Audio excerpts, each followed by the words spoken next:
欢迎回到壁画太多助眠故事。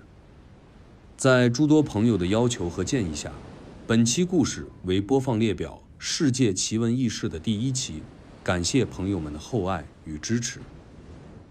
今晚我们要去一座连鸥鸟都不常停留的地方，一块孤独地立在北大西洋上的岩石——弗兰南群岛。在这块冷风烈烈的荒岛上，矗立着一座100年灯塔。而1900年冬天的某一晚，灯塔里最后的3位守卫神秘失踪，从此无人知晓他们去了哪里。是意外，是风暴，还是别的什么呢？别担心，这不是恐怖故事，但它确实离奇，悬而未解。别看那天的天气冷，但当年的这场风暴之夜可真叫烧脑。在准备放松之前，老朋友们点个赞，新朋友们先听故事。如果你刚好也在一个风特别大的城市，那就顺手在留言区告诉我你的位置和此刻的时间吧。现在让我们一起进入今晚的故事。先从一个名字说起，弗兰南群岛，一个常年风速直逼每小时100公里的小岛群，距离苏格兰西北海岸将近30公里，属于赫布里底群岛的一部分。群岛荒芜，常年浓雾，如果能看见海岸线，那真算你运气不错。有人说，那里不是给人住的，是给风和鬼住的。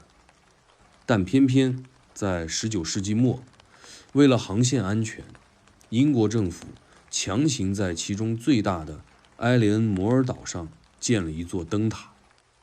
那塔花了4年才建好，工程队几乎年年有伤亡，但官方只提一句：条件艰苦。1900年12月7日，3名灯塔守卫者托马斯·马歇尔、詹姆斯·杜卡特以及替补上岗的唐纳德·麦克阿瑟登上了这座灯塔，需要他们轮班驻守，看灯、记日志、发信号、维修器材。这项工作有点像海上坐牢，孤独、重复、无趣，但他们也就慢慢的习惯了。3个人住在塔楼旁边的石头屋里，24小时3班倒。那是他们登岛的第1天，没有风暴，海面反常的平静，连海鸥都少得可怜。岛上没别的声音，只有灯塔机芯轻微的转动声，像一只老怀表滴答作响。他们在日志上记录了一切，包括那天晚上风速、海浪方向，甚至锅里煮的是什么。最有趣的是，唐纳德写下了一句话：今晚海面太安静，像某种等待。没人知道他为什么这么写，后来的调查员猜测，也许只是诗意，也可能是早就察觉了什么。他们不知道，这3人刚刚抵达就进入了倒计时。在接下来的几天里，海面确实没什么异常，风也不急，但很快，远在陆地的气象台发出预警，北大西洋将有一次突如其来的气压崩塌，一场强风暴即将袭来。这个消息当时没能传到岛上，因为岛屿通讯不稳定，有时连无线电也没法用，而且负责运输补给的小船赫斯佩鲁斯号因为风浪问题推迟了启程，1周都没能出海。12月15日是最后一次灯塔亮起的日子。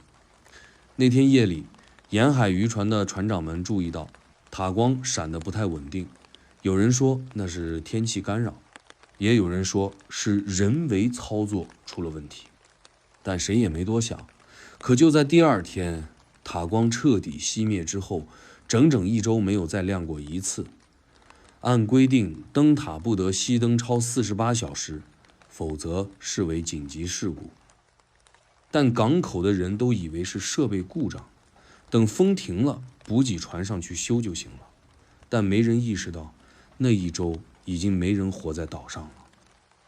12月26日，圣诞节后的第1天，风势终于减弱，赫斯佩鲁斯号出航。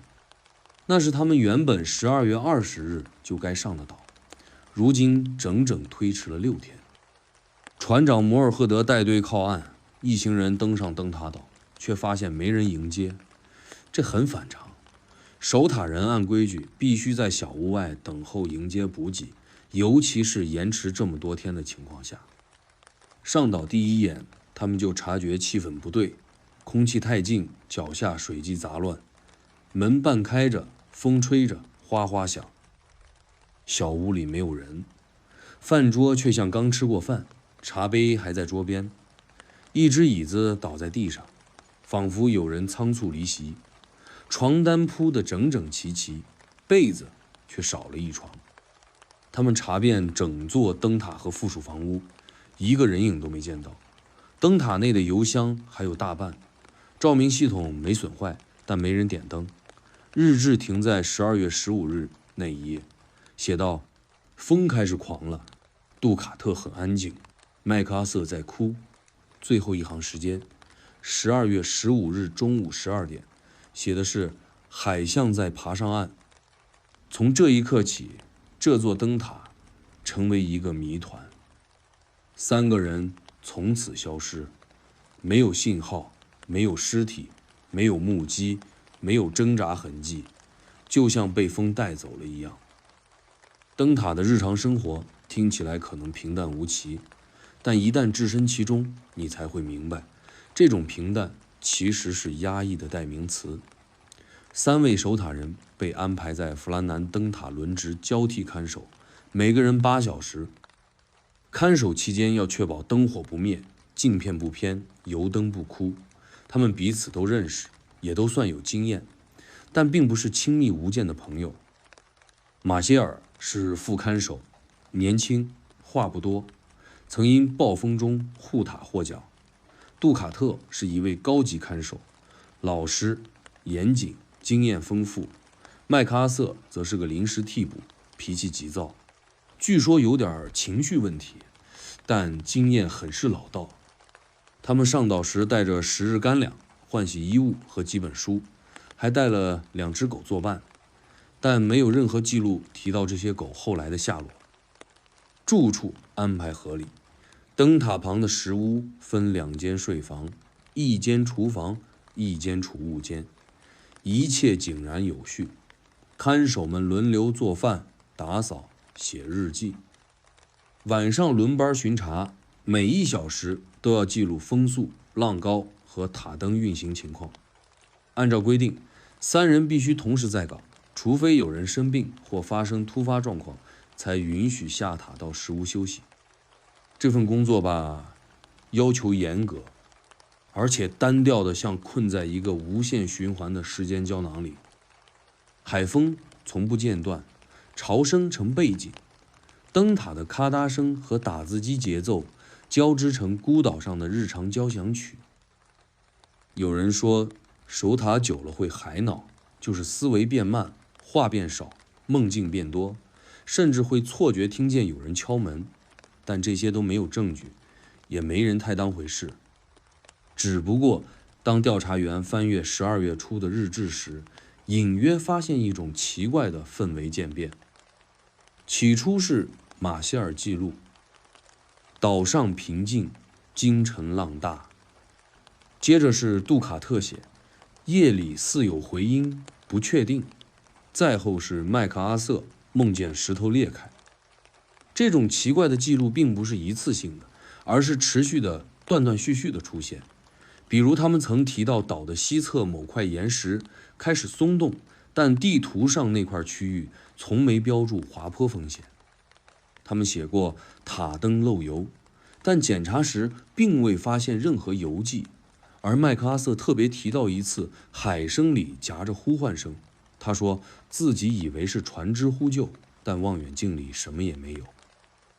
这些记录在后来都成了谜团的一部分，但在当时也许只是他们排遣寂寞的小幻想，也可能不是。12月10日那晚，风速突然升高。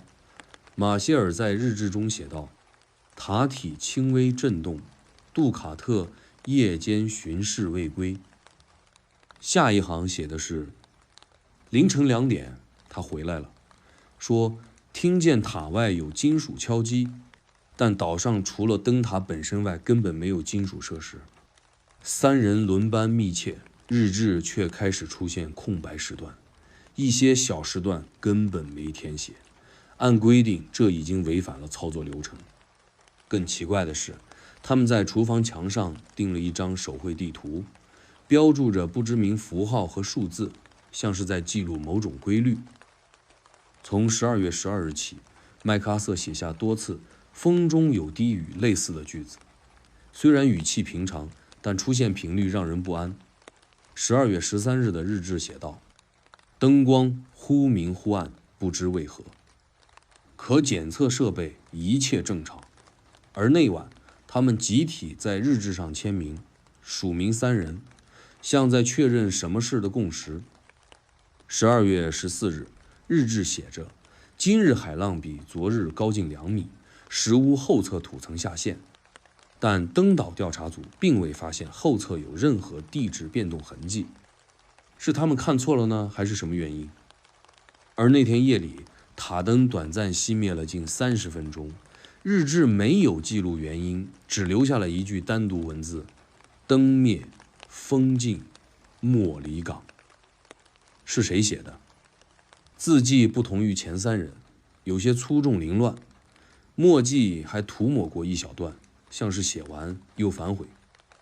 到了12月15日，最后一篇日志开始显出焦躁不安的气息。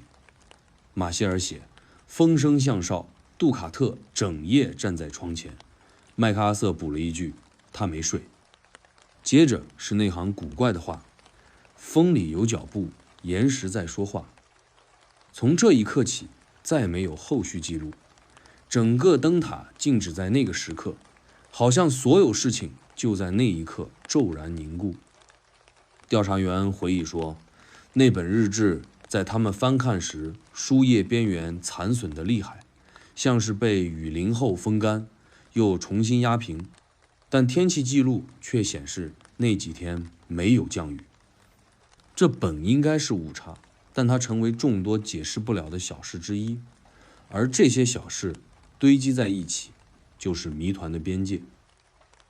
整座灯塔像是突然被抽走了灵魂，只留下惯性转动的器械，没有打斗，没有求救，没有离开记录。马歇尔的牙刷还在杯子里，杜卡特的雨衣还挂在墙边，麦克阿瑟的笔记本放在床头。所有人的日常都停在还以为还有明天。真正让这个事件诡异化的，不是那座塔空了，也不是没人知道3人去哪儿了，而是那本日志。调查人员在登岛后第一时间进入塔楼检查记录装置和守塔日志。塔灯的镜面完好，油料未用尽，齿轮正常运转，唯一的异样只有那本写满了逐小时记录的黑皮日记。按规定，3人每天必须轮流记录，所有状况一律书面化，包括天气、温度、海面状态和自身身体情况，从不允许跳写。可就在这本日记的最后几页，开始出现了不寻常的内容，字句之间似有一种从逻辑秩序滑入混乱的趋势。12月13日清晨，记录中写：塔外浪高5米，西侧风速超过常规。这听上去合理，但几个小时后，新的笔记写下：杜卡特拒绝用餐，说他听见有人在岸边喊鸣，但岛上根本没人。再下一页，马歇尔失眠，麦克阿瑟和他说要系好命绳。这句原本是值夜班时在外巡视的安全规矩，但值班排表显示那夜并无高峰，根本不需束绳。紧接着有一段被划掉又补写的句子：我们不是一个人。12月14日的记录出现了罕见的重复词：风，风，风，风，风。那是马歇尔的笔记，但原句已看不清，像是写到一半就被涂掉，重新写了风势剧烈。当日夜间，记录者为杜卡特，他留下了仅有一句：他们不让我们离开。这句话不仅语义不明，还与上文毫无衔接，更不像一个经验丰富的看守在记录客观事件。再看最后一页，那是12月15日，整页笔记像是临时写下的潦草笔记，不再分栏，不标时间。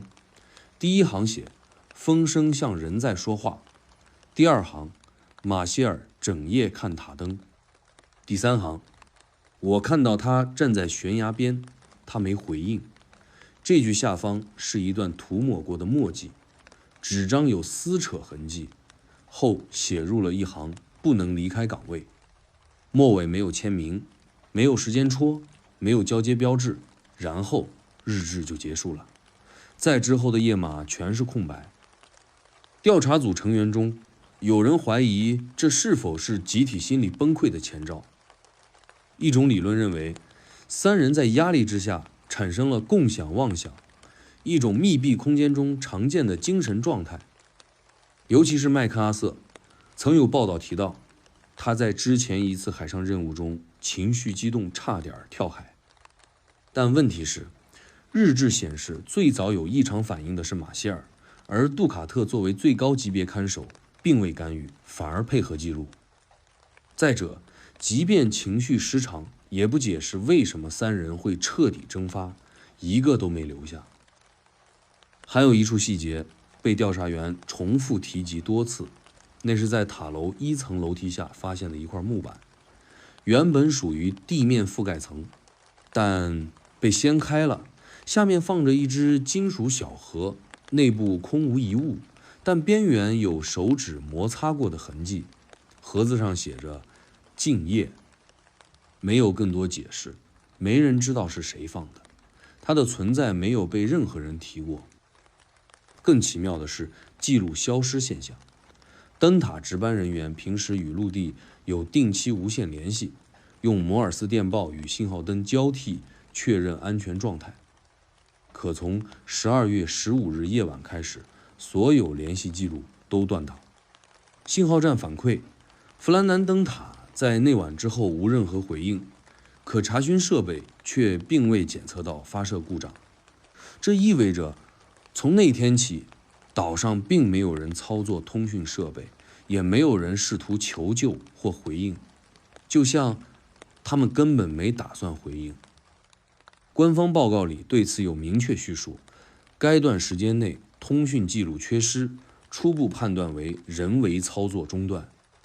但那意味着，要么三人集体决定与外界切断联系，要么他们在无法预期的情况下被迫终止通讯。后者听起来更接近现实，但没有迹象显示岛上发生任何破坏。电报机完好，天线未折，信号记录灯仍通电，只是没人用了。而更令人不解的是，12月17日夜里，距离塔光熄灭2日，有沿海渔民称，在远海方向曾看到塔光短暂闪烁一次。根据测算，那一刻海风平稳，不具备点灯条件，且岛上人员已被判定失联。如果灯塔真的在那晚再度点亮，会是谁点的？还是某种反射误导了肉眼？但这一说法在报告中被淡化处理，认为视觉误差可能性较高，仿佛整个调查都在悄悄回避解释不了的部分。一切痕迹都像被精心清扫过，除了那本日记，留下了谜题最初的碎片。它不像在讲述日常，而更像一个逐渐失控的心智，在用最后的方式记录即将到来的未知，而那未知始终没人能定义。等赫斯佩鲁斯号终于靠岸那天是12月26日，圣诞假期刚过。船长摩尔赫德比谁都清楚这次出航的重要性。塔光已熄灭超过10天，这在制度里是严重故障，一旦久而不报，极有可能牵连事故责任。船上带着补给和维修器材，还有一丝预感，事情可能比想象中复杂。登岛的那一刻，几名水手心头都莫名发紧，码头空无一人，不见迎接，不见回应。照规矩，塔守一人负责在岸边等候补给，另外2人应轮流协助物资搬运。可岛上一片死寂。摩尔赫德最先察觉异常，他走进塔守的住屋，门没锁，甚至微微开着，风一推便吱呀作响。里面温度冰冷，但不是那种彻底放弃过的冷，而是刚被打断日常的悬停感。锅里还留着一锅汤，茶杯中残留几滴液体未干，餐桌上3套餐具，一副空椅子倒在地上，像是吃到一半，有人突然站起。火炉熄灭，但炉灰还温热过。屋内没有凌乱，不像打斗过，但也不像是平静离开。水手们分头搜索塔身、仓库、岸边、后崖，结果如一，没有人影，没有尸体，没有血迹，连挣扎或急行的痕迹都没有。最诡异的是，塔灯控制室一切仪器完好，燃料充足，照明系统正常，但灯就是熄着，像是有人故意关了它。塔内地板干净，脚印稀少，唯有储物柜旁发现了一小块潮湿的地毯，上面有拖拉的痕迹，方向通往后门，门紧闭，无外力破坏迹象。他们向塔外搜索延伸，到了岛的西崖，他们终于有了线索，3套鞋印一深一浅，走向悬崖边，但最后几步却断裂突兀，像人到了边缘就凭空消失，没有倒滑和坠落的痕迹，甚至没有回头的脚印。地质专家后来解释，岛上风大时湿，脚印可能因风蚀模糊。但摩尔赫德当时只觉得那种中途突然被抬走的感受太强烈。更令他在意的是塔门旁一根倒下的油皮衣挂杆，原本应有3件雨衣，1件还在，另2件消失。地面有未干的水迹，像刚穿走不久。现场一切太过整洁，反倒显得不自然。更不寻常的是，在灯塔后屋的墙上，他们发现几道手指刮过的痕迹，指向一处空空如也的幕墙。摩尔赫德不安，他写了一份紧急报告，简洁但直白：3人失踪，现场无搏斗迹象，塔光熄灭，人为可能性高。这封报告当天发回陆地，海事局大为震动，立即下令展开搜救行动。但说是搜救，不如说是补充失败的解释。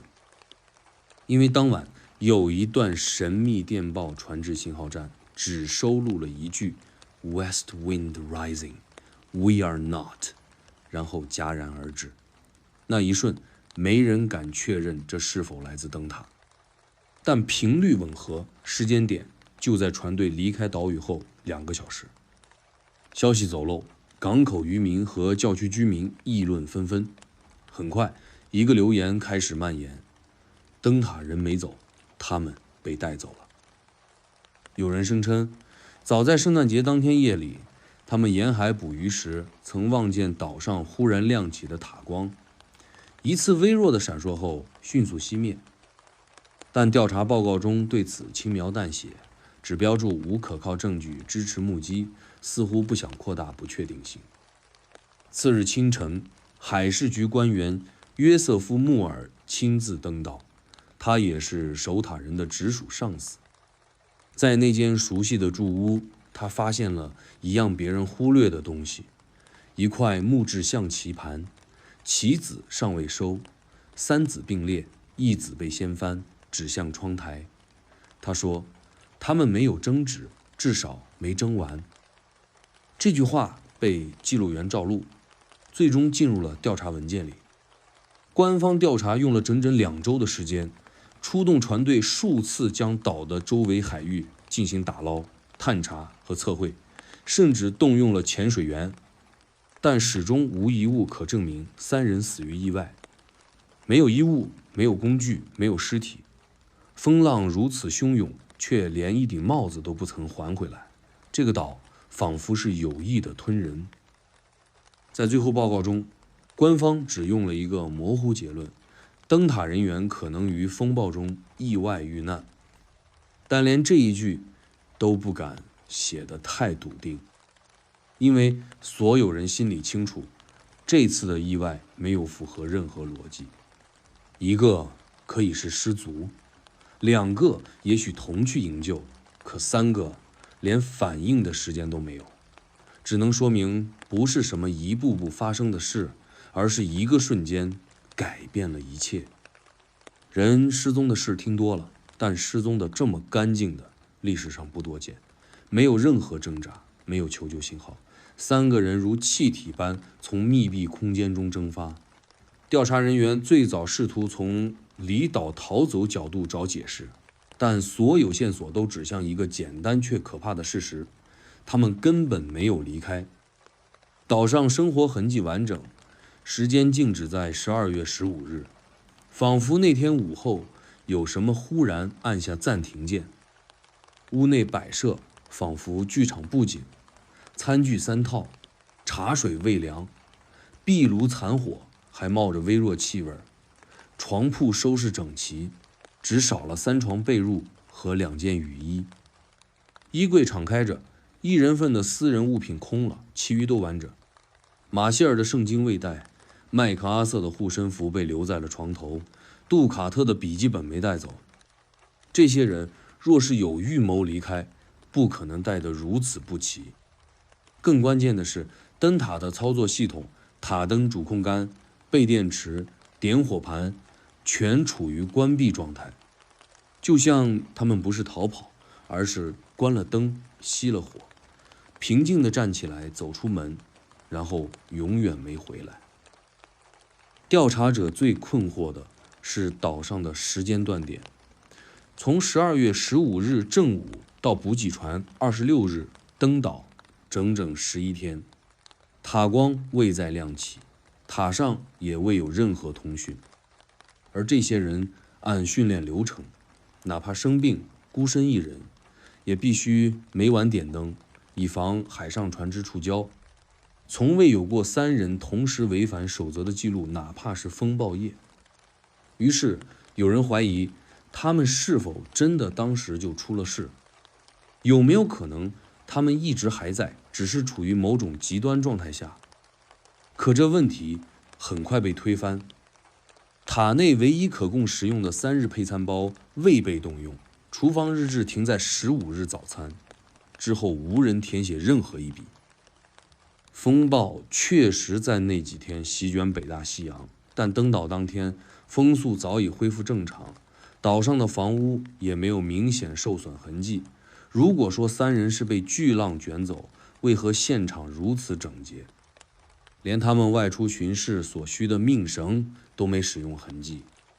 还有那块悬崖边的碎石带，调查者在那里发现3套脚印，一路延伸至崖边，然后在空地突兀终止。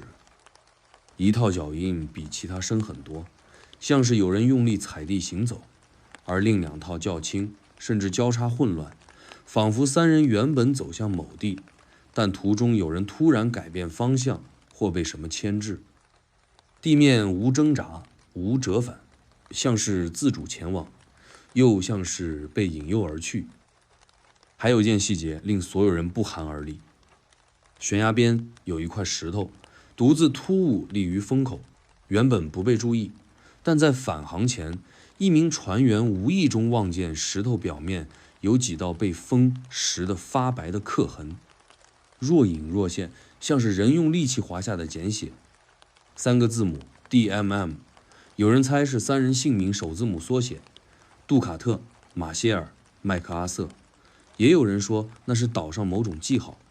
问题在于，这石头从未出现在守塔记录的任何地图或日志中，没人知道它何时出现，刻痕是否原本就有。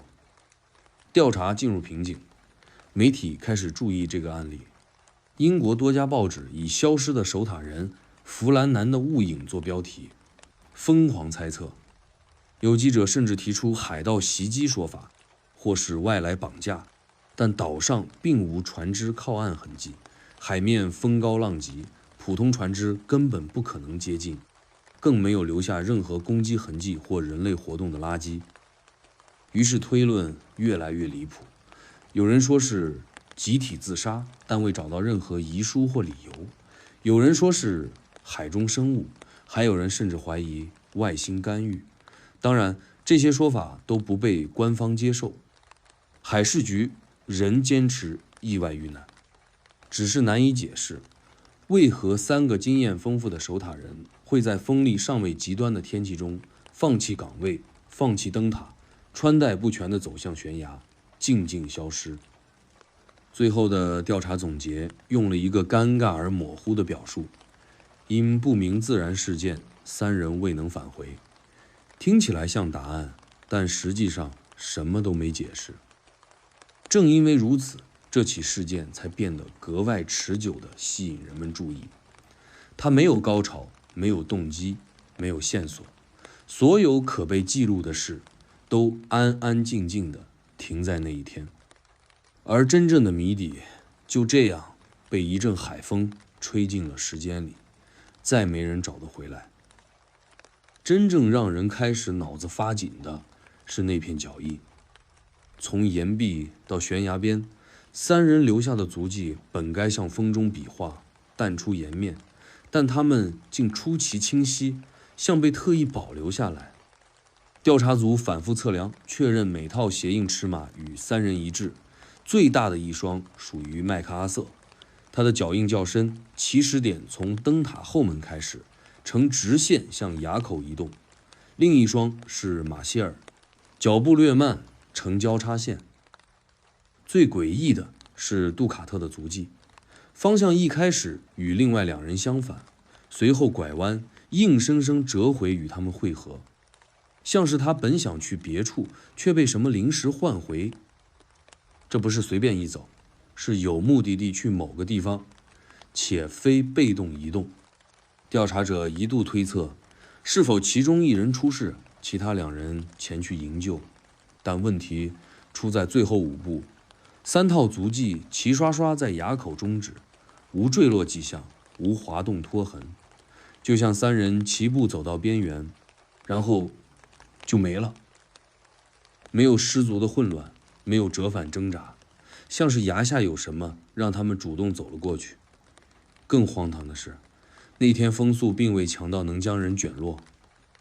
调查档案写得很小心，但仍保留了这句话：风力不足以解释脚印消失。他们试图重现场景，用布鞋模拟3人重量、脚印深浅，结果无一能在原地做到无痕终止。不论跳崖还是跌倒，都会留下拖痕，都会破坏前一步的完整印记。但这3组脚印仿佛进入了空气，空气里有个门，3人依次踏进去。更巧合的是，他们都没穿命绳。守塔人即便只是去塔外巡视，也必须腰缠安全绳，以防坠落，尤其风势强时。而现在，命绳都整整齐齐挂在塔内墙沟上，没有被使用过的痕迹。这就带来另一个无法忽视的问题：他们为何毫无防护地走向悬崖？是在追什么，还是听到了什么？岛上没有其他生命体迹象。补给组调来警犬，狗在悬崖边站立原地，低鸣，不再前行。再往前一步，它开始颤抖，甚至掉头往回跑。那一刻，没有人在怀疑崖边曾经发生了点什么，只是现在什么都看不到。调查小组尝试联系附近海域的船只，查看12月15日是否有人在该区航行，得到的回复更添疑团。有一艘名为陈岛号的渔船回信称，他们在那晚深夜12点左右路过弗兰南附近5公里海面，曾看到岛上灯塔亮起过极微弱的一次闪光，很快熄灭，以为是某种信号，但他们联系无回应。更诡异的是，渔民描述说，塔光周围像有雾一样的东西在移动，不是普通海雾，而像某种不规则的盘旋的暗影。这段回报曾写入官方记录，但不久便被删改。存档中的版本删去了对雾中暗影的描述，谁删的，为何删，无人知晓。但从那一刻起，关于此事的非自然讨论便悄然降温。官方刻意将话题导向为风暴所致，一切无法解释的部分统统归入无法考证。但真正细思极恐的是，调查中还发现一个不合逻辑的细节。那天的风向是东南偏东，而脚印前进方向是正西，也就是迎风而行。在常识里，强风会导致人在行走时偏离路线，甚至侧身前进，但3套脚印全是笔直走向垭口，没有任何侧滑或调整。这意味着2种可能：一，他们走得很慢，几乎贴地移动，避免被风影响；二，他们走得极快，以致风还未能吹散足迹。但2种情况都很不符合当时的气象强度。于是，一种非理性的猜测开始在海事圈内部流传：塔手们是否被引导至那里？是否脚下的每一步都不是他们自己的决定？没人敢公开说，但越来越多人私下讨论他们听到了什么。这种声音有可能是幻觉，也有可能是环境因素，但也许它根本就是存在的，只是我们从来没学会如何辨识它。垭口之谜成了整个事件的神经中枢，它没有动作场面，却比任何搏斗现场更令人战栗，因为它把失踪的过程从突发事件变成有序离开，从意外变成某种选择。而谁做了这个选择？是守塔人，还是那晚风里的什么东西？在所有人都盯着悬崖与脚印之时，一份不起眼的报告被悄悄送到爱丁堡海事局。那是第一次官方书面总结灯塔事件的文书。表面看逻辑清晰，结构严谨，用词一贯冷静节制，几乎找不到情绪波动。但越往里读，越像在看一份努力避开真相的草稿。报告开头强调气象异常，将事件定性为风暴导致人员失踪，紧随其后的却是含糊其辞的细节描述，如未发现物理损伤，无法判断人员离塔原因，现场整洁不符常规失踪状况等句式，一次次在看似解释中将核心问题轻描淡写地略过。文件长达19页，却没有一页能回答最关键的问题。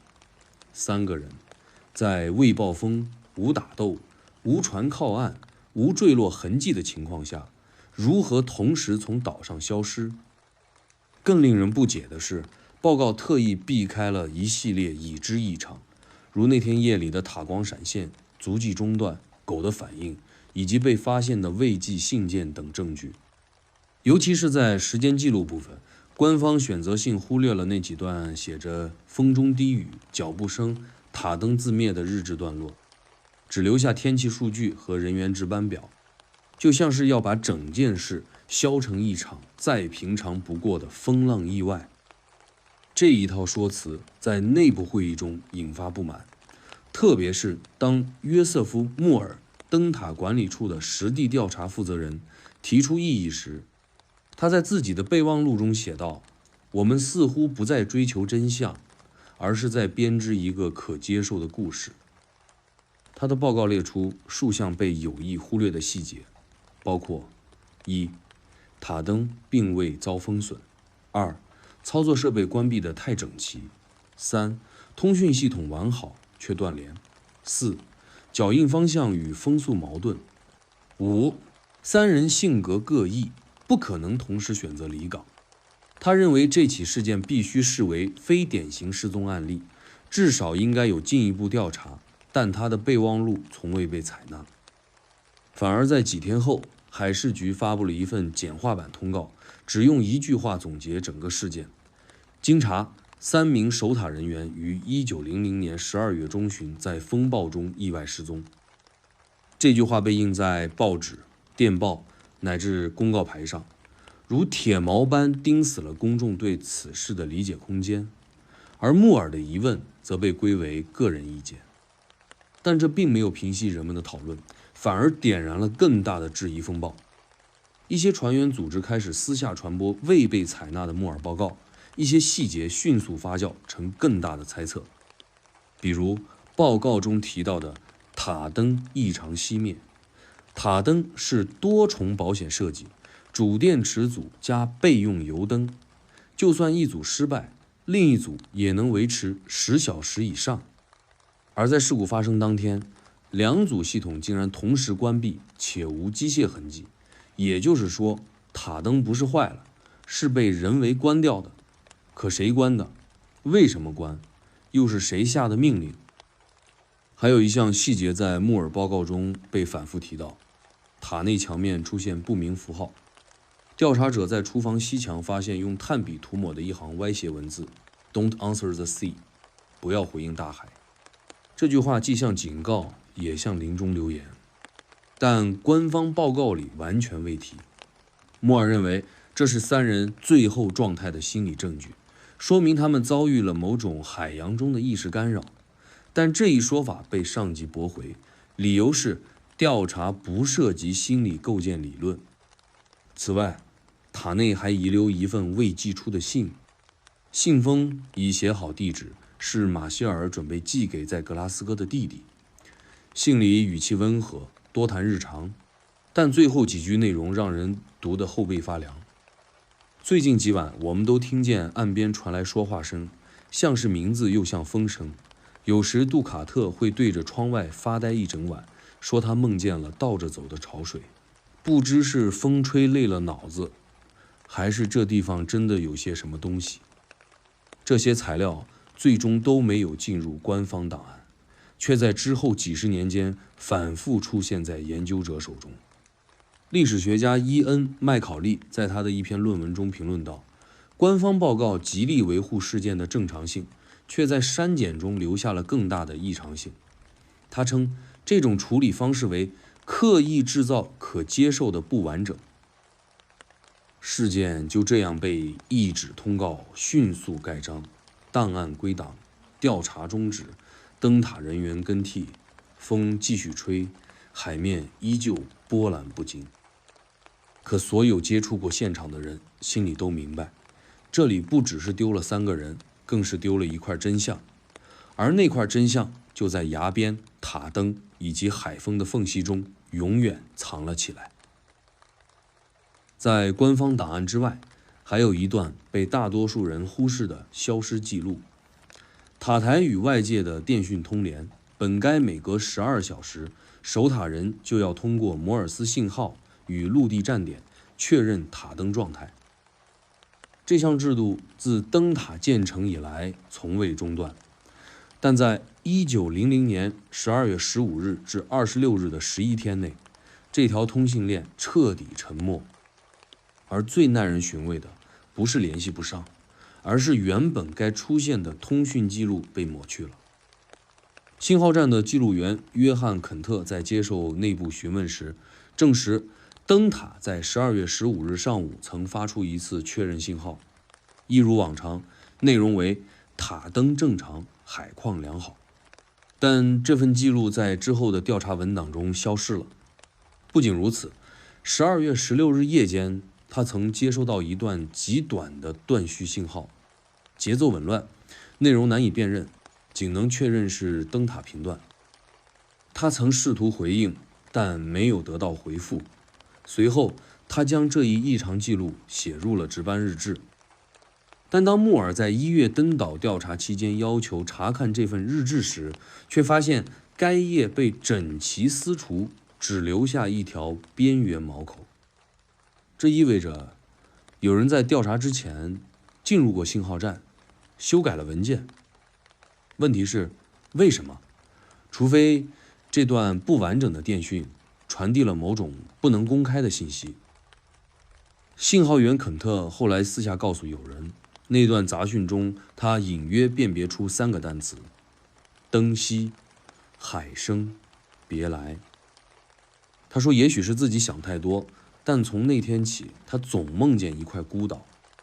塔顶灯光闪灭，岩石间传来金属碰撞声。他没再直过那条频段。2年后调任内陆，没人再提起那段电讯，就像他从未发生过。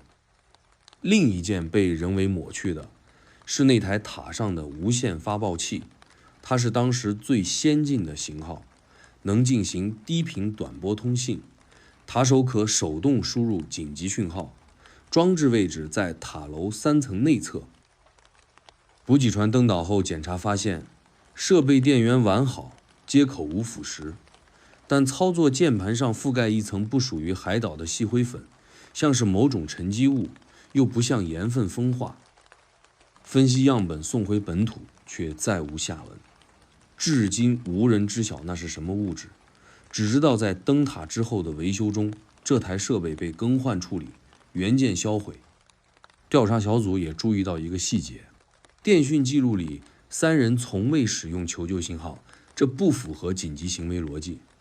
即便他们遭遇风暴，哪怕只是失去补给、通信异常，也应立刻向陆地发送减码 SOS 或 Need Fuel， 需要燃料类信号。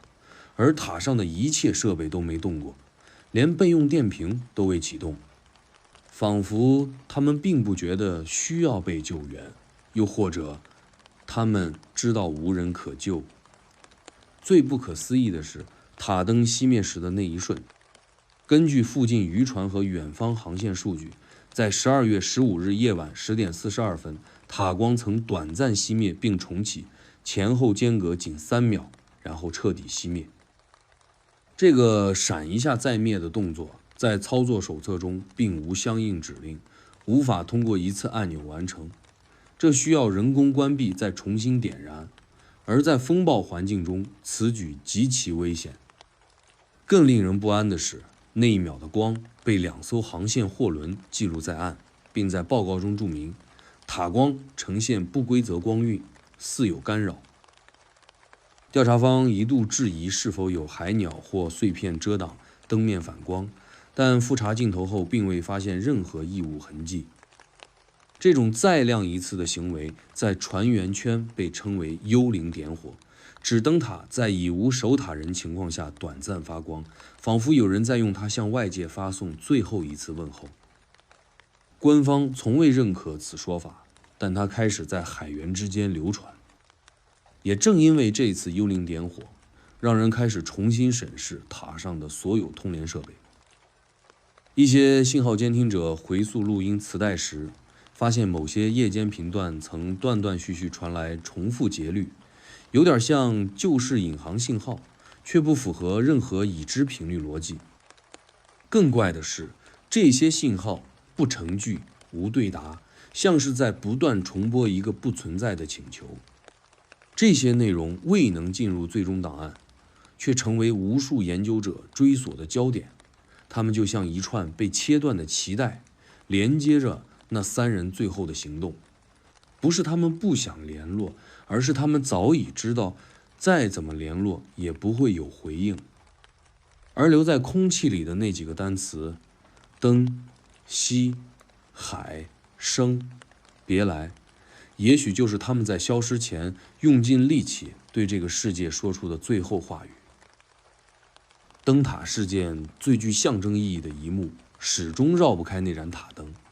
它本是整个岛屿最稳定的存在，每晚准时亮起，穿透大西洋海雾，为无数渔船与货轮指引方向。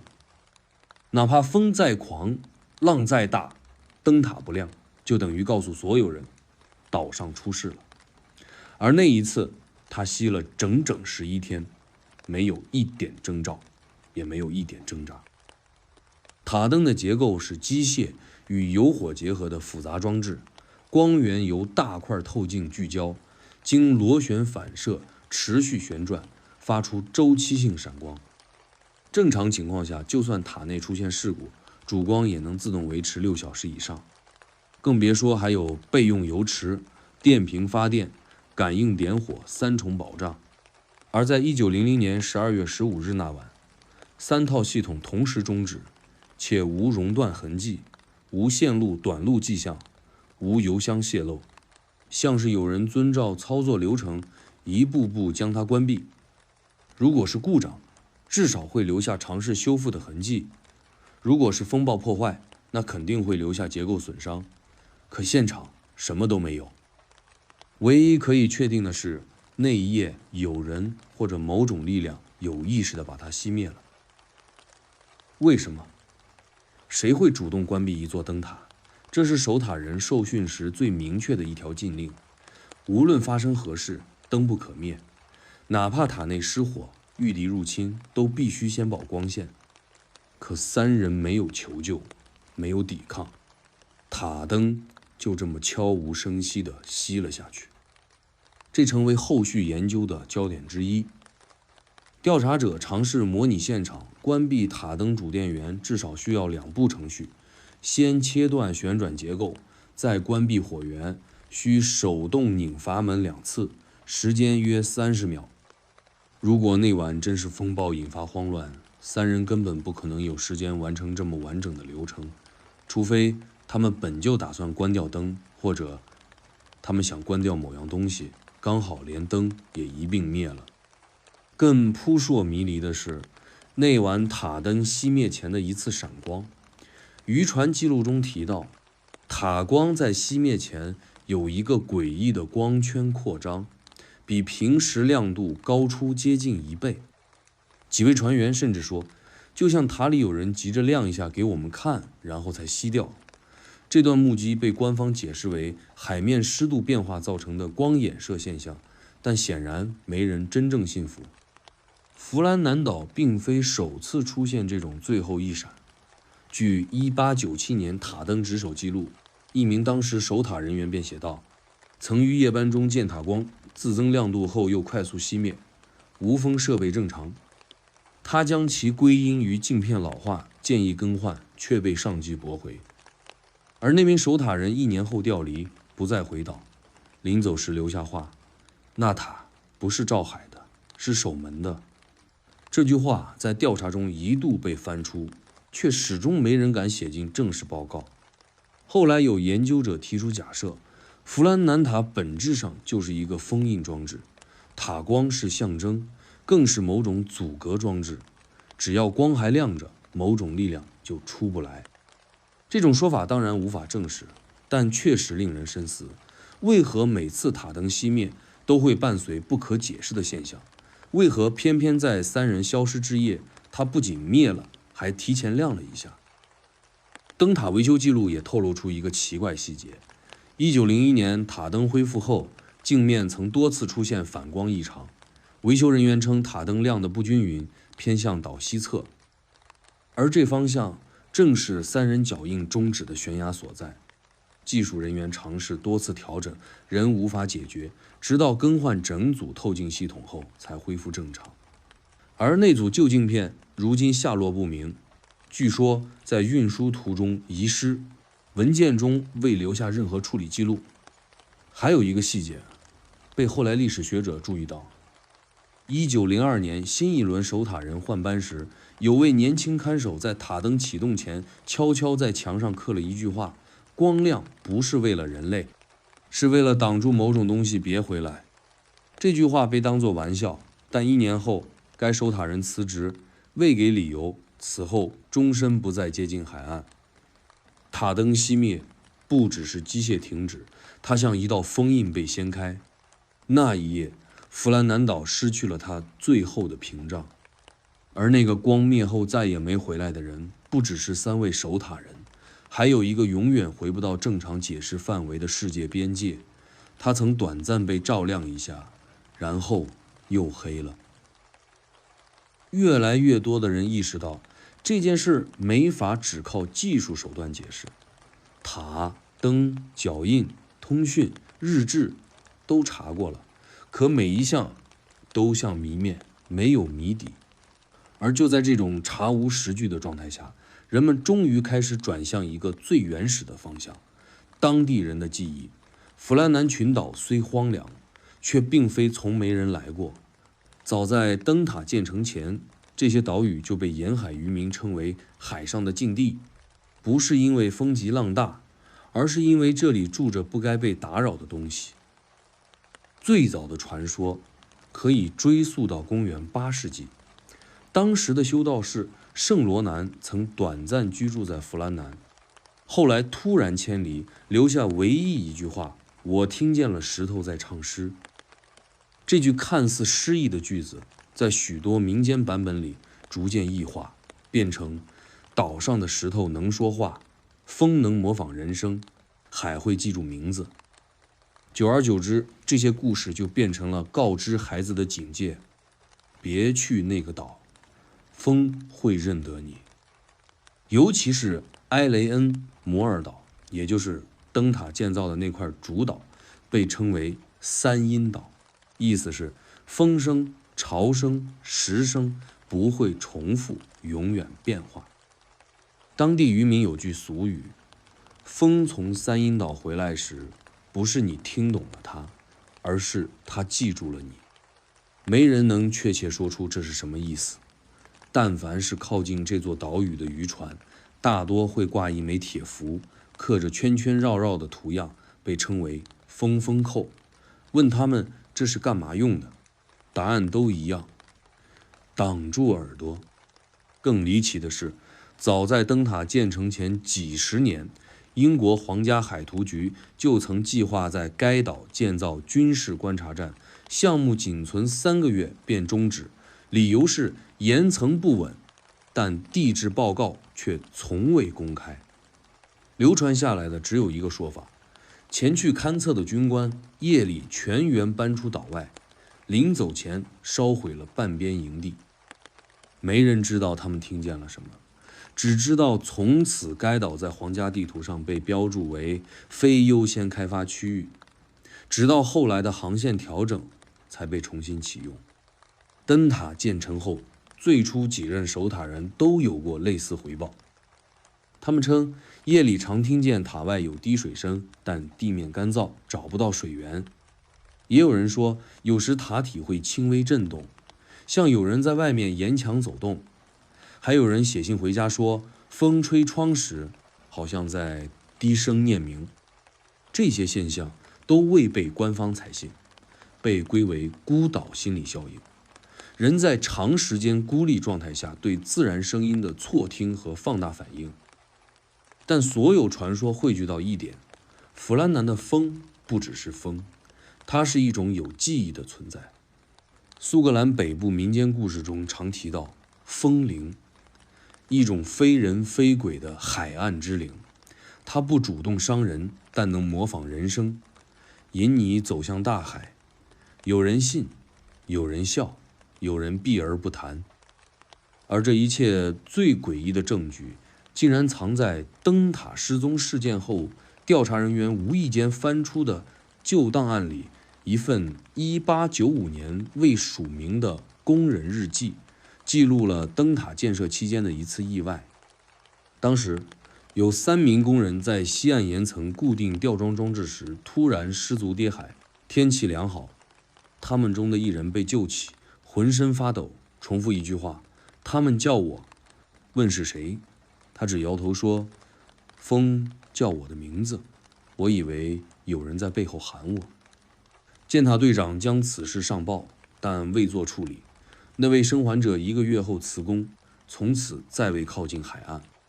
日记中另一段提到，夜里岛上石头会发出哒哒声，像小孩在敲石子，早晨却一切如常。工程队当时都以为是幻觉，但奇怪的是，这种声音只在埃雷恩摩尔岛出现，别的岛无此现象。这些传说在事件发生前从未被证实，但3人失踪之后，却忽然一个个浮现出来，像是过去的回音开始回应现实。守塔人的消失或许不是某种突发灾难，而是一次被回应的过程。他们不是偶然走向悬崖，而是应了一声，然后就离开了。在穆尔的私人笔记中，他写下过这样一句话：我不相信神秘，但这岛并不需要你信，它只需要你听。这句话后来被写在岛上重修塔灯时的一块石碑背后，但官方资料中并无记录，仿佛有人不希望这些旧传说与现代事件连成一线。可他们终究在那儿，风吹来时的回音不只是一阵风。有些名字一旦被风记住了，就不会再被放回来。很多人不知道，在灯塔事件发生之前，其中一位守塔人曾写过一封信，那封信原本是要寄出的，却被遗留在了塔楼下的储物柜底层，直到补给队登岛才发现。这封信的主人是詹姆斯·杜卡特，他是三人中年纪最大、资历最老，也是被认为最不可能失控的那个。他的字迹端正，用词拘谨，整封信里都透着老派英国人的克制与冷静。可就在信的结尾，却留下了一段隐晦又深重的情绪，仿佛那封信不是在写家书，更像是一种提前的告别。信是写给他妹妹艾琳的，前几段是常规内容，说岛上冷，食物尚可，风比以往大一点，说马歇尔很安静，麦克阿瑟不太说话，狗吵但忠诚。可从第4段开始，语气突然转变，他写道：过去几晚，我每晚都会梦见海平面裂开，有什么像柱子一样的东西从里面升起，不高，但能发出声音。我试着把它当成日常幻觉，但它重复的太具体了，声音像金属落石，也像唱诗。接着他写：我不敢告诉其他人太多，马歇尔已经有些恍惚，麦克阿瑟也说他梦到了石头。我知道这听起来像神经紧张，但你知道我从不信鬼神。我只是觉得，也许这座岛从一开始就不打算让我们在这儿待下去。信件结尾本该是寒暄，却写了2句话：如果这封信没能寄出，我希望你能原谅我没来得及告别。如果哪天你在风里听见有人叫你，千万不要应。没有签名，日期停在12月12日，信封已写好地址，却没贴邮票，放在箱底。这封信最终被带回英国，档案编号为 FNLN11DKT， 它从未被公开，而是在莫尔个人笔记中作为副页被影印存档。后来研究者重新整理材料时，才发现它的存在，并由此展开了一系列关于梦境与岛屿之间是否存在信息传递的非正式讨论。与此同时，在马歇尔的床铺下也发现了一本私人笔记，封面写着航登日志私人补充，里面记录的不是工作内容，而是一种极不稳定的梦境追踪。第1页写着：自从搬入塔楼后，我每天夜里醒来一次，耳边有数数的声音，从1数到8，再从8倒回0。声音不是人的，像某种机械在念东西。它记录了整整10页的梦，大部分都重复出现某种石头移动的异象，有时是倒下，地面开裂，有时是塔身摇晃。有一页他写道：我梦见塔灯不是朝外照，而是照向塔内，一道光从塔心往地面扫，照到我们脚下的岩石，然后石头裂开，一道门缓缓露出。最后一次记录是12月14日，他写：麦克阿瑟说他听见自己名字被喊了2次，不敢回头。他现在开始在白天写诗，内容全是潮汐、钟声、黑门。我也听见有人叫我，声音跟我父亲一样，但我父亲已去世10年。我觉得我们不能再睡下去了。而麦克阿瑟本人留下的痕迹最少，但他曾在厨房后的墙上刻下一句诗：我们3人走进风里，风说我们已走过。这句话被认为是事件发生前他最后一次表达内心状态的方式。有研究者指出，这句诗在苏格兰民谣中并无原型，很可能是他自己写的。这句诗下方有一道细细的刻痕，弯弯曲曲，像是海浪，但在夜晚灯光斜照时，会在石壁上形成一只闭着眼睛的人脸轮廓。如果说这些信件、梦境、诗句只是巧合，那它们重合的也太整齐了。每个人都似乎预感到了将要发生的事，却又不知该如何形容它。他们没有试图逃跑，没有记录暴力冲突，没有破坏现场，而是逐渐进入某种共识，像是接受了一件比风暴更不可抵抗的现实。他们开始做梦，梦见裂开的海，说话的石头，灯光倒流的塔。他们开始听见声音，有时像亲人，有时像自己。他们写下文字，尝试保留理智，却一行行滑向无法翻译的恐惧。他们没留下遗书，而是留下了一系列开放的提问，而这些提问本身就是最真实的告别。守塔人的屋内原本是最无神秘的地方，4张床，2张桌，一壁炉，一盏油灯，实用至上，毫无装饰。但补给队在搜查过程中却发现了几处极不寻常的痕迹。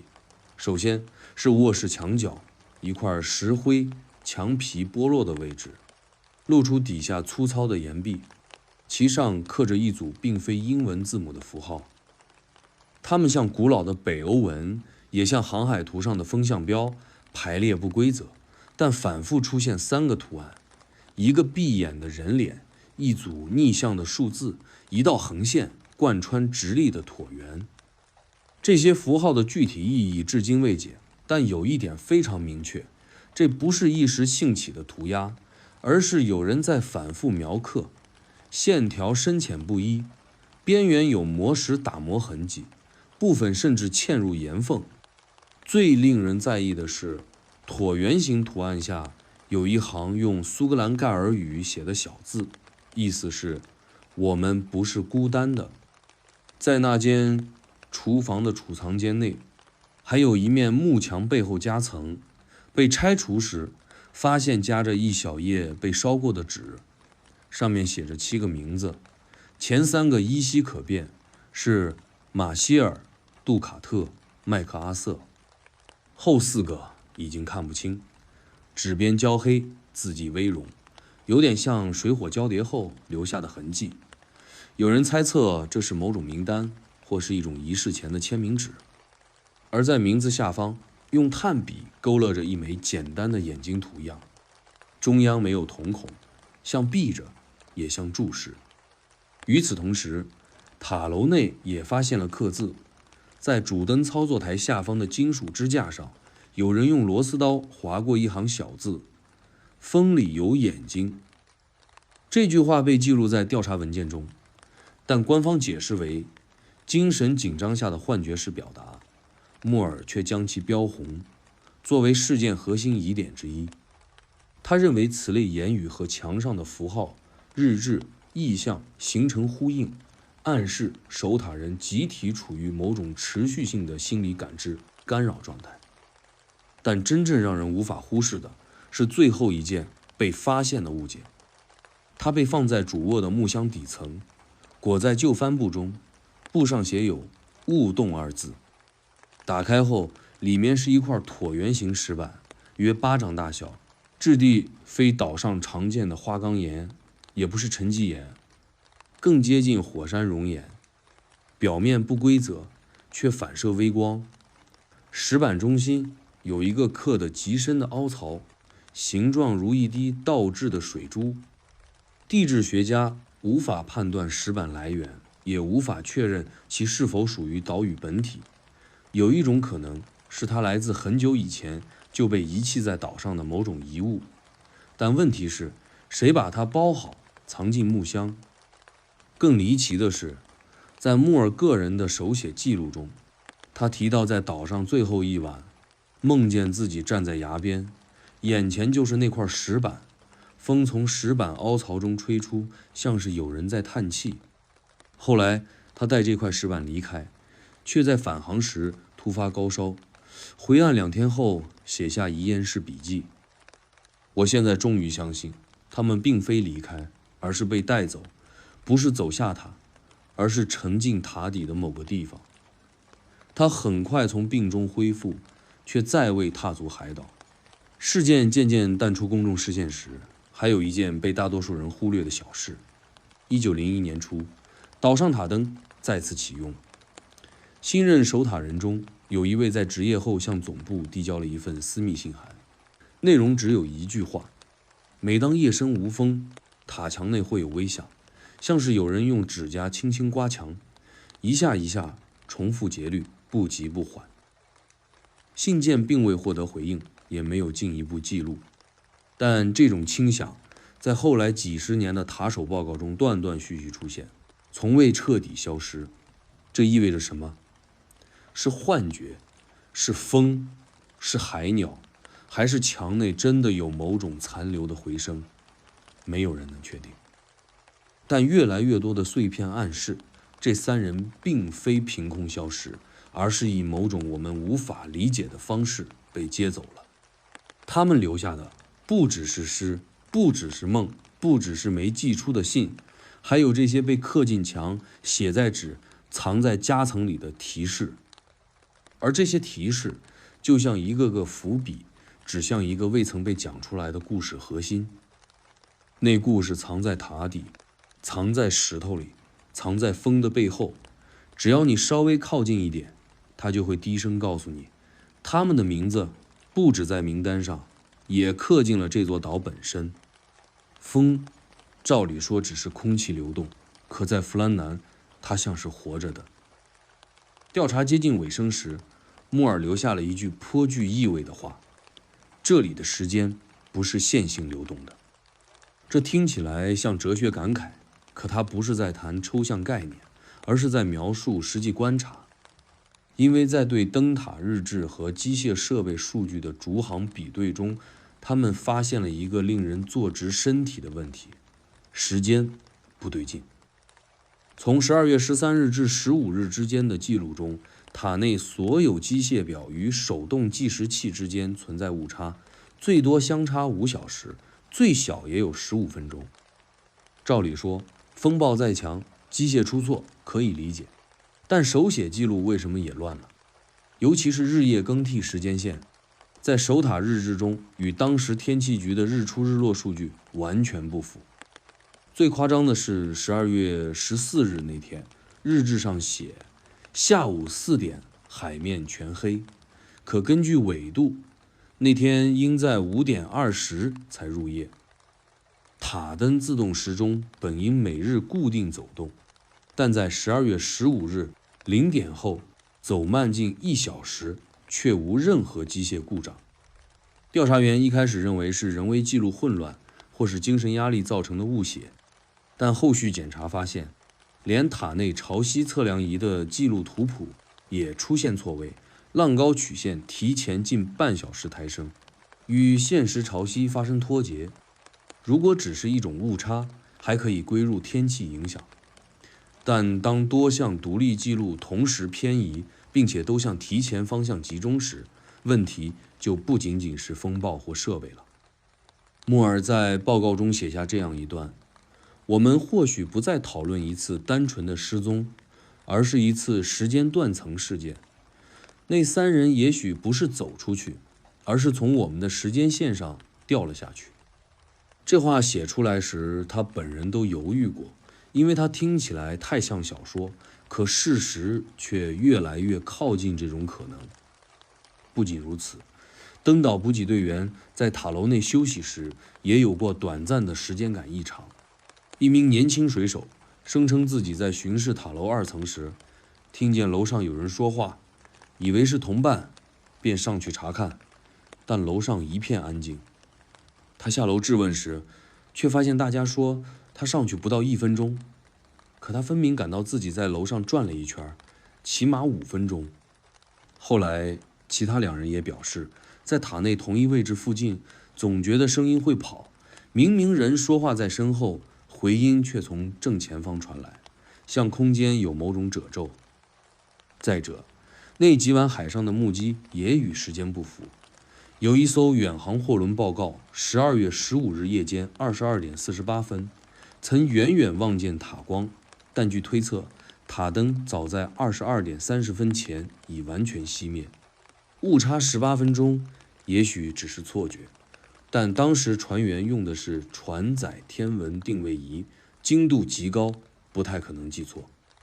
更悬的是，他们还说那束塔光像是重复了一次，好像我们使尽了同一个画面2次。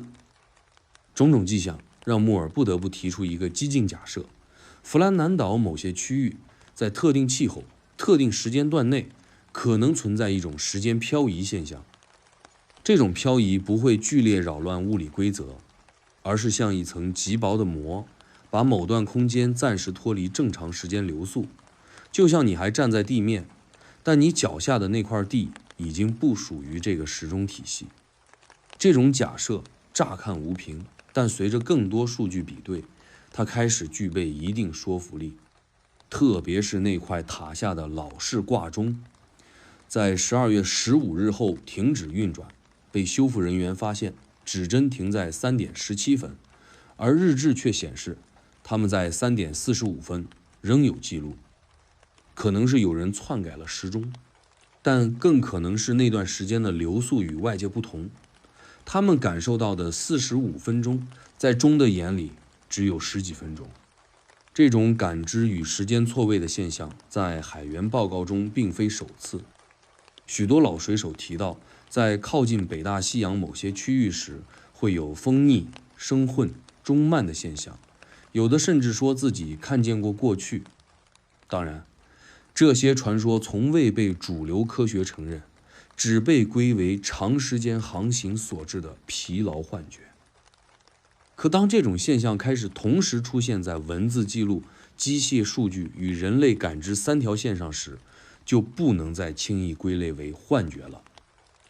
莫尔将这一现象命名为时间裂缝，并认为灯塔3人很可能就是在这样的裂缝中消退，不是走掉，不是跳崖，也不是出海，而是被某种我们未能理解的机制从我们这个时间层面轻轻摘了出去。他们可能仍在某个时间泡中经历着那一夜的风，反复听见有人叫他们名字，却再也走不回来。100年之后，弗兰南岛依旧在风里，塔灯还亮着，记录还写着，3人的名字早已从执勤表中消失，却在每一次职业者的梦里重现。2000年后期，随着无人机技术普及，一批独立纪录片制作者尝试重新靠近这片海域，拍摄一部关于北大西洋边界地带的系列影片。项目原计划只在岛外围拍摄风景与航线资料，却在一次误闯塔顶上空时拍下了意想不到的一幕。那是个夏天，风很平静，光线极好。无人机在岛上空绕飞时，镜头意外捕捉到塔楼西侧的一道光影。它本该只是塔身结构反光，但随着角度调整，那道光线竟在画面中掠过一个模糊的人影轮廓，不是倒影，也不是沉点，而是一个站立形状的暗影，近似身穿旧式制服的轮廓，背对镜头，面向塔灯。录像只有1秒，随后镜头转动，那影像便再也没有出现。拍摄团队将其视为技术问题，试图用光线折射或编码故障解释，但高帧画面回放中，那个影子的轮廓比背景清晰，甚至能看到下摆微动，像在风中轻晃。有人调出100年前灯塔守卫制服草图进行对比，惊讶发现轮廓、高度、衣型都极其相似，尤其是那双厚底长靴的腿部形状几乎一致。影片最终并未公开这一段落，仅在纪录片幕后彩蛋中简略提及。但这个片段悄然流入网络，被一群热衷神秘地点考察的网友注意。他们开始大量挖掘弗兰南事件资料，重新比对塔楼现存结构与旧地图，结果发现另一个更奇怪的点：现存塔楼比1900年原图少了一扇窗。这扇窗的位置正是在3人失踪前夜最后值班记录上标注的西壁。据当年的日志，杜卡特在最后一晚曾写道：“我看到塔西窗外有光，不像月光，也不是船。”但如今的塔楼上，这个位置是完整石壁，从未有窗的痕迹。调查者以为图纸错了，但后续在灯塔建设初期的施工图中确实标注有此窗，甚至有排水口与内外结构说明，之后却无任何封窗记录，它像是被从建筑上抹去。一处实物与历史记录之间的不对称出现了，就像那3个人从执勤记录上消失一样，这扇窗也仿佛从建筑中被剥离。这类变化虽小，却耐人寻味。是谁在修改这些痕迹？为什么？这些讨论越来越多地聚集成一个问题：弗兰南岛是否拥有某种自我调整的机制？当有人试图靠近真相，塔楼、石壁、风声，甚至历史记录，是否都会开始排斥这种靠近？一位研究者写下这样的观察：你越是接近那个夜晚，时间就越会反弹。你带走的信息越多，就越难保持记忆的完整。这听上去像是形而上的说法，但有位摄影师在离岛返航后公开表示：“我记得我在塔顶拍了50张照片，可回到岸上只剩22张。”另一次纪录片重访则发生在2014年，摄影团队尝试夜间航拍岛屿，用红外摄像机侦测地表温度，结果发现岛上整体温度分布正常，唯独塔楼下方土层异常温热，呈椭圆状向四周扩散，形状类似一只巨大的闭眼。地质工程师解释不出热源来源，岛上无热泉，无机械运行，无能量释放点，那团热像是凭空出现在地表之下，持续释放微弱但稳定的温度波。而正是这次拍摄中，有人再次听到了那个几乎成传说的声音。摄制助理夜里在塔下驻守器材时，录下背景声频谱，回放时出现一段难以辨识的低语，节奏如摩尔斯电码，又像某种不断回放的诗句。技术团队清理杂音后，勉强辨别出几组词：风停、登岸、他来。没有主语，没有动作线索，但语调如同叹息。至此，人们逐渐放弃寻找答案，转而接受一种无法说尽的解释。那不是一桩未解案件，而是一段在时间缝隙中持续发酵的状态。那3个人不是失踪，而是仍在塔中，只不过我们看不见他们。而每一次再接近他们的痕迹，都像是在撕开那个夜晚一角，风立刻灌进来，把它再度缝合。从1900年12月15日那夜到现在，弗兰南灯塔的故事已过去超过100年。3位守塔人的名字早被海事档案数字化成一串冷冰冰的编号，文件封存，调查终止，遗物归档。但那些墙上的刻痕、塔灯的熄灭、日志中混乱的时间线，以及那一句“我们不是孤单的”，全都没有走远。它们静静存在着，像岛上的风一直在吹，从未停止。而最令人不安的是，这个故事至今没有留下结尾的空间，没有尸体，也没有墓碑，连3位守塔人的家属都没能为他们举行真正的葬礼。杜卡特的妹妹在多年后写下：“我不知他是否已死，还是仍然站在那灯塔中间，看着我们看不见的海。”马歇尔的弟弟拒绝承认哥哥失踪，每年冬天都寄一封信到当年灯塔管理处，直到邮局不再接收。时间像风一样把这一切慢慢磨淡，但它磨不走的是一种没有终点的状态。后来驻守灯塔的人说过一句玩笑，又像是警告的话：“你不要直视灯塔太久，它会看回来。”在接下来的几十年中，塔灯被自动化，人员从3人缩为1人，再从一人变成无人。科技替代了轮班，摄像头取代了肉眼。可奇怪的是，即便是机器也曾记录到异常。2007年，一组自动记录设备在塔灯每晚闪烁的周期中出现一个误码，一连7晚，灯光在3点17分时多闪了一次。人工系统复查无误，控制程序未做变动，机械模块无故障。